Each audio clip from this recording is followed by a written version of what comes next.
ফেরার এর জন্য আজকে আয়োজিত ঢাকা মহানগরী দক্ষিণ শাখা ফোরাম পিপল ইঞ্জিনিয়ার্স বাংলাদেশের সম্মানিত সভাপতি, আজকের অনুষ্ঠানের প্রধান মেহমান ফোরাম পিপল ইঞ্জিনিয়ার্স বাংলাদেশের সম্মানিত সহসভাপতি, উপস্থিত নেতৃবৃন্দ এবং সামনে উপবিষ্ট আমার প্রাণপ্রিয় সহযোদ্ধা ভাইরা, গিয়াস ভাই চলে গেছেন। পরশুদিন যখন আমাকে বলা হলো মিজান ভাইয়ের পক্ষ থেকে ঠিক 7টায় আমি তৈরি হয়ে গেছি, মন্দির থেকে যাবো করে রেডি হয়ে গেছি। মিজান ভাই বললেন দুর্ঘটনাটা শুনছেন? আমি ইন্নালিল্লাহ পড়া শুরু করলাম। কেন? আমার মন থেকে এটা চলে আসছে। এরপর জিজ্ঞেস করলো কি হয়েছে, লোমান হাসপাতালে চলে আসেন, দুর্ঘটনা ঘটে গেছে। এ পর্যন্ত গিয়াস ভাইয়ের সঙ্গে দীর্ঘ 30 বছর, আমি 93 সালে ঢাকাতে আসছি, তখন থেকে গিয়াস ভাইয়ের সঙ্গে আমার পরিচয় পরিচিতি, চলাফেরা ওঠা বসা।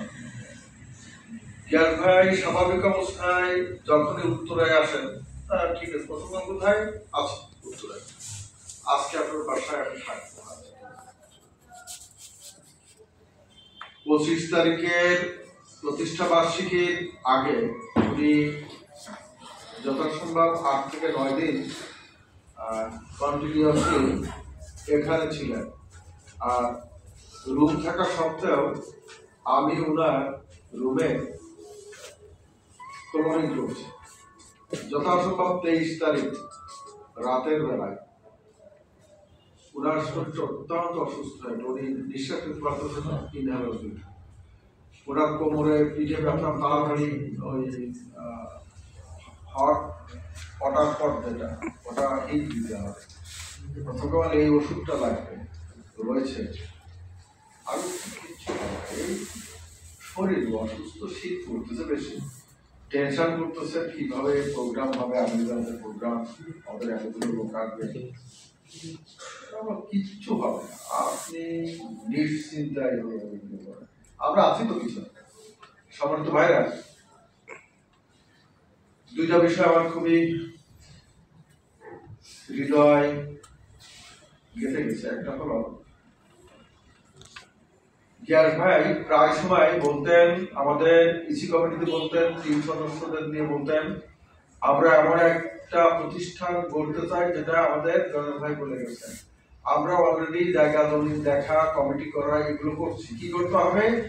এখানে একবারে ওই প্র্যাকটিক্যাল ট্রেনিং থেকে শুরু করে পলিটেকনিক, বিএসসি মানে ডিপ্লোমা, বিএসসি, এমএসসি, পিএইচডি এটাকে করা যাবে এবং বাইরের কারিকুলাম গুলো দিয়ে আমরা এটা সদাই পাবো।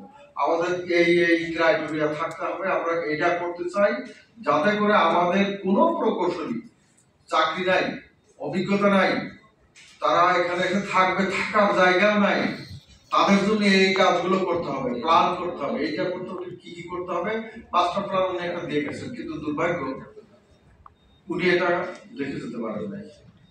উনি প্রকাশ করে গেছেন যে এগুলো করতে হবে। তাহলে আমাদের দায়িত্ব হলো ডিপ্লোমা প্রকৌশলীদের জন্য উনার রেখে যাওয়া অসমাপ্ত কাজকে আমাদেরকে কি করতে হবে, সামনে আগায় নিয়ে যেতে হবে এবং এটা বাস্তবায়নের সর্বাত্মক প্রচেষ্টা চালাতে হবে। আমার ভালো লাগে এই কারণে